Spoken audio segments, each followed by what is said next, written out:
이 세상 가장 아름다운 순종의 눈물, 온 세상 다시 빛나게 한 생명의 눈물.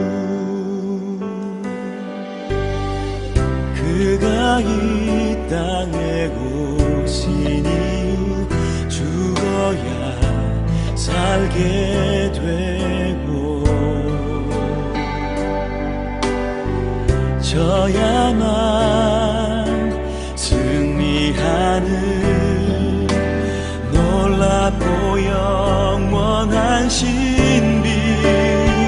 지으신 그대로 회복시킨 우리의 창조주 그리스도, 십자가의 길로 아버지 뜻 이루셨네. 그가 이 땅에 오신 이유, 이제 우리에게 맡겨진 그 소망, 그 사랑, 그 생명, 아름답고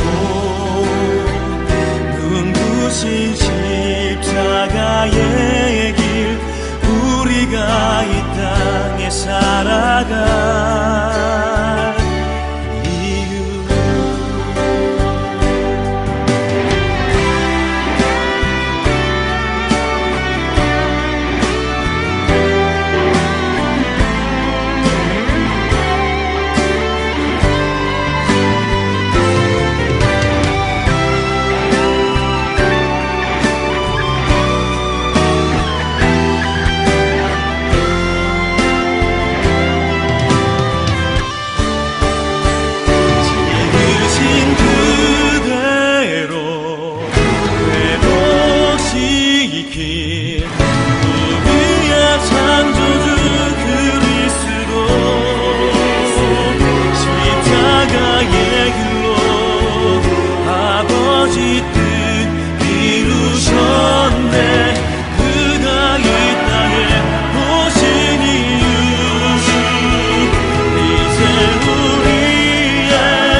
오늘 우리에게 주신 하나님의 말씀은 로마서 10장 1절에서 2절까지의 말씀입니다.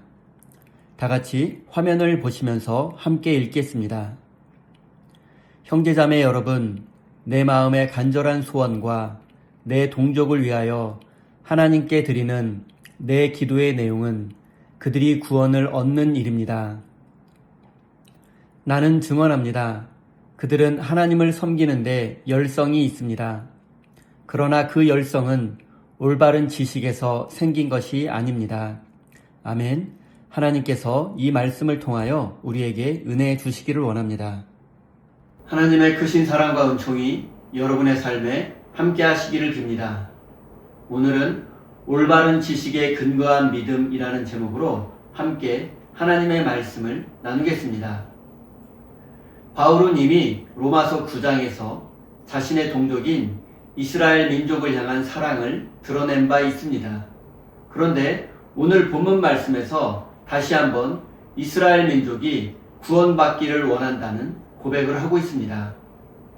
바울은 로마서 앞부분에서 오직 믿음으로만 구원받을 수 있다는 기독교의 진리와 그 무엇으로도 끊을 수 없는 하나님의 사랑을 강조했습니다. 당시 초기 기독교인의 관점에서 본다면 유대인은 예수 그리스도를 십자가에 못 박아 죽인 자들이었습니다. 하지만 예수님도 유대인이었으며 12 제자들도 모두 유대인이었습니다. 그리고 바울 역시 유대인이었습니다. 그래서 당시 예수님을 믿는 유대인의 입장은 참 복잡했습니다. 그리고 바울이 이처럼 유대인의 구원에 깊은 관심을 가지고 있는 것은 바울의 독특한 상황과도 관련이 있습니다. 그는 유대인의 자부심이라 할 수 있는 바리새인 출신이었습니다. 그런데 그런 그가 예수님을 믿는다는 것은 유대교를 배신한 것과 마찬가지입니다. 예수의 잔당을 체포하는 일에 앞장서기까지 했던 바울이 예수의 복음을 전하는 자가 되었다는 것은 당시 유대인들의 입장에서는 나라와 민족을 배신한 배신자라고 볼 수밖에 없었습니다.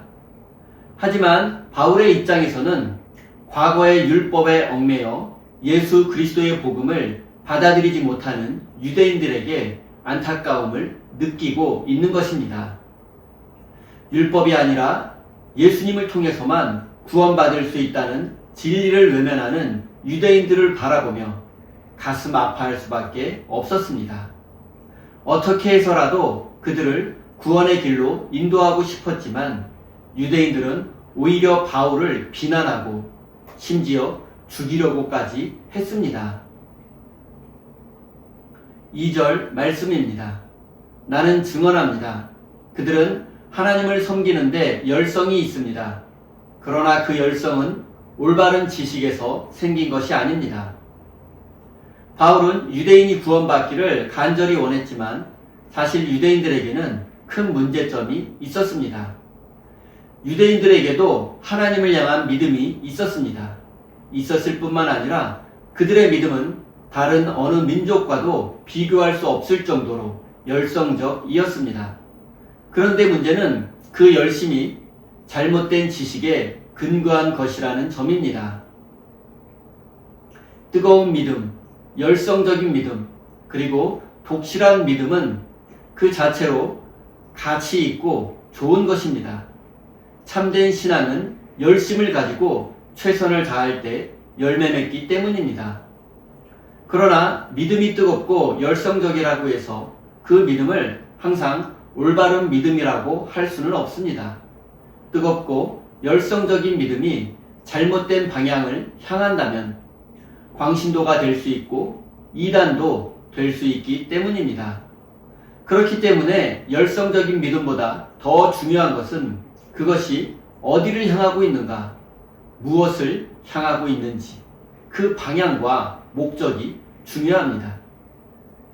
믿음은 뜨거운데 그 믿음이 잘못된 방향을 향하고 있다면 그 부작용은 훨씬 파괴적일 것입니다.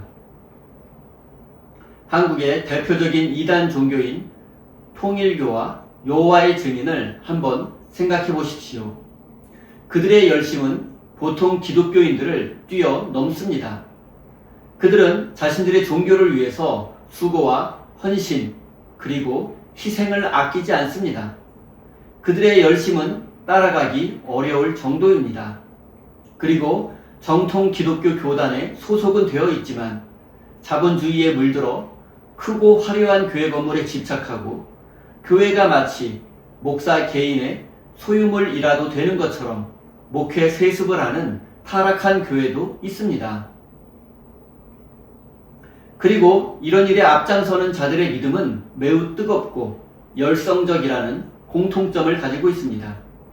그런데 이렇게 문제를 일으키는 것은 그들의 믿음이 하나님을 향하고 있지 않고 욕망과 욕심을 추구하고 있기 때문입니다. 만약 이들의 열성과 뜨거운 믿음이 교회를 변혁하고 사회를 개혁하는 방향으로 작동했다면 교회는 존경받는 공동체가 되었을 것이며 사회는 지금보다 더 정의롭고 평화로운 세상이 되었을 것입니다. 사도 바울은 이 사실을 잘 알고 있었기에 유대인의 믿음이 뜨겁고 열성적이기는 하지만 잘못된 방향을 향하고 있기에 안타까워하고 있는 것입니다.